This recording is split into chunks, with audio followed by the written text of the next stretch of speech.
अस्सलाम वालेकुम। आज मैं आपके साथ शेयर करूंगी ईद स्पेशल में बहुत ही डिलीशियस यमी खीर की रेसिपी। इसमें ना खोया डालेंगे ना कंडेंस मिल्क, एक नई तरीके से इसको बनाकर तैयार करेंगे।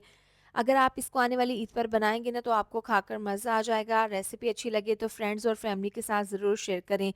सबसे पहले यहाँ पर है चावल, 1 कप बाउल में डाल देंगे। इसके अंदर डाल देंगे पानी, इसको 1 घंटे के लिए भिगो कर रख देंगे। अब कढ़ाई में डाल देंगे दूध। तो खीर बनाने के लिए मैंने 2 लीटर दूध का इस्तेमाल किया है। मिल्क पैक दूध का इस्तेमाल किया है, आप दूसरे वाला दूध भी इस्तेमाल कर सकते हैं।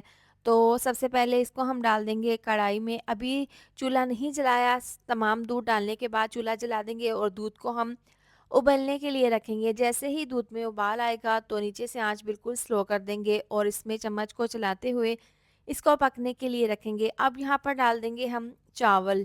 चावलों को पहले 1 घंटे के लिए पहले भिगो कर रख दिया था। चावल अच्छे से सॉफ्ट हो गए हैं। तमाम चावल डालने के बाद इसमें इलायची के दाने डाल देंगे और इस तरह से आधा ढक्कन ढाँप कर इसको हमने पकने के लिए रख देने हैं। तो यहाँ पर तकरीबन 15 से 20 मिनट हो गए हैं। इसको बिल्कुल स्लो आँच पर पकने के लिए रखा था। चावल बहुत ही नरम और मुलायम सॉफ्ट हो गए हैं और दरमियान में इसको मैंने बार-बार चेक भी कर लिया था।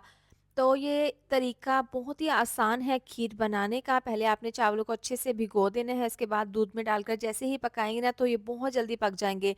अब मैशर की मदद से इनको मैश कर लेंगे। आप किस शहर से मेरी वीडियो देखते हैं कमेंट करके बताया करें ताकि मैं आपका शुक्रिया अदा कर सकूँ। तो यहाँ पर देखें तकरीबन 4 से 5 मिनट हो गए हैं। इसको मैंने अच्छे से देखिए यहाँ पर मैश कर लिया है।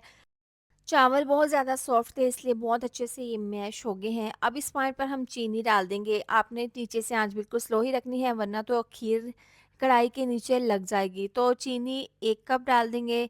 तो अब ये चीनी डालने के बाद इसको अच्छे से मिक्स कर लेंगे। मिक्स करने के बाद इसको इतना पकाएँगे कि चीनी इसमें अच्छे से मिक्स हो जाए। अब बारीक कटे हुए बादाम इसके ऊपर डाल देंगे, साथ ही डाल देंगे ज़ाफ़रान।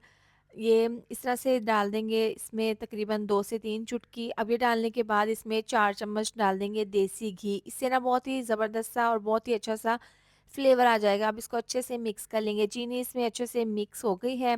तो अब इसको हल्का-सा इस तरीके से मिक्स करने के बाद खीर हमारी बहुत ही अच्छे से तैयार है। आप देखें इसकी थिकनेस ज़्यादा आपने इसको थिक नहीं करना वरना तो ठंडी होने के बाद ये मज़ीद गाढ़ी हो जाएगी। आपने इस पॉइंट पर चूल्हा बंद कर देना है और आपने खीर को इतना ही पतला उतार लेना है। तो अब चूल्हा बंद करके इसको 10 मिनट के लिए रूम टेम्परेचर पर आने देंगे। इसके बाद इसको बाउल में सर्व कर लेंगे। तो लीजिए बगैर खोए के, बगैर कंडेंस मिल्क के बहुत ही मज़ेदार सी हमारी ये खीर झटपट सी तैयार है। आप इसको ईद पर बनाएँ। इसको गार्निश कर लेंगे किशमिश से, खोपरा से और बादाम, पिस्ते डालकर। बहुत ही देखें डिलीशियस खीर बनी है। आप इसको ज़रूर ट्राई करें, आपको खाकर मज़ा आ जाएगा। इसके साथ ही वीडियो अच्छी लगी हो तो लाइक, शेयर, सब्सक्राइब कर दें। मिलते हैं नेक्स्ट वीडियो में। अपना बहुत सारा ख़्याल रखें। अल्लाह हाफ़िज़।